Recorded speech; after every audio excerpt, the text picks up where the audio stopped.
जादुई गुलाबी साड़ी। बहुत समय पहले की बात है। एक छोटे से गांव में राधा नाम की एक लड़की रहती थी।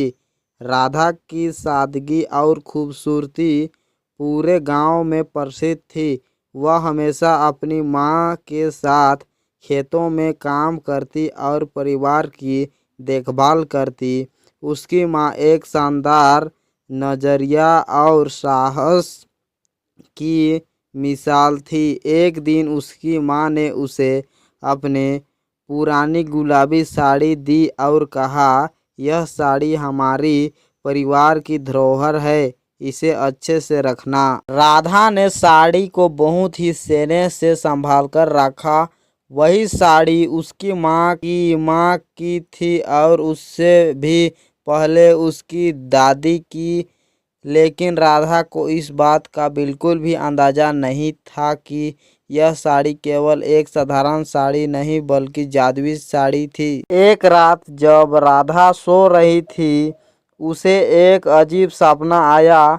उसने देखा कि उसकी साड़ी को चारों ओर एक हल्की रोशनी फैली हुई थी और साड़ी से सुनहरी चमक आ रही थी। अचानक एक परी उसकी साड़ी से प्रकट हुई और बोली, राधा, ये साड़ी जादुई है।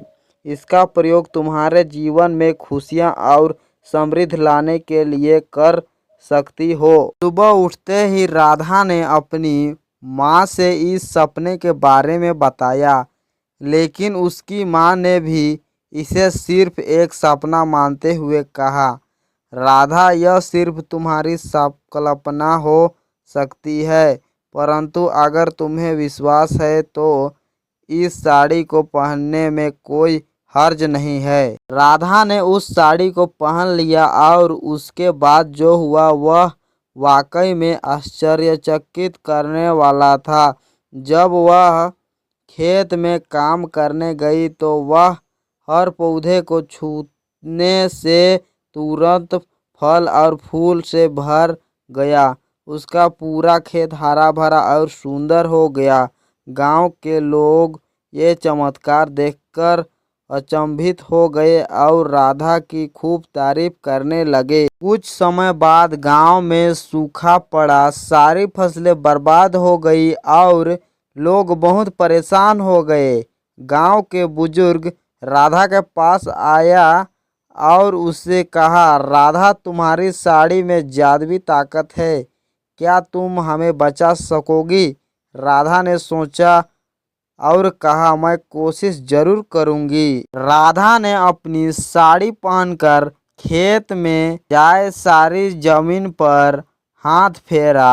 अचानक आकाश में बादल छा गया और बारिश शुरू हो गई। पूरे गांव में खुशी की लहर दौड़ गई। सभी ने राधा को धन्यवाद दिया और उसकी साड़ी की खूब तारीफ की। गांव के राजा को भी इस चमत्कार के बारे में पता चला। राजा ने राधा को अपने दरबार में बुलाया और सम्मानित किया। राजा ने राधा से कहा, तुम्हारी इस साड़ी ने हमारी प्रजा की जीवन को खुशहाल बना दिया है। तुम सच में एक महान आत्मा हो। राधा ने उस साड़ी का केवल लोगों की भलाई के लिए इस्तेमाल किया। वह समझ गई थी कि साड़ी की ताकत से सिर्फ अपने लाभ के लिए कुछ कैसे किया जाए, यह ही नहीं बल्कि दूसरे की मदद करने का भी मौका मिलता है। उसने अपनी जिंदगी उसी तरह ही बताई और सबकी प्रिय बन गई। समय बीतता गया और राधा की कहानी सिर्फ गांव में ही नहीं बल्कि दूर दूर तक पहुंच गई।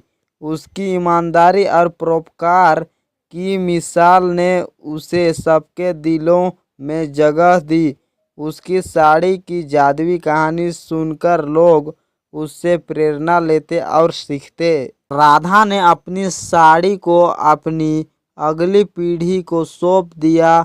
उसने अपने बच्चों और अपने बच्चों को हमेशा समझाया कि इस साड़ी का हमेशा अच्छे कामों में ही इस्तेमाल किया जाए।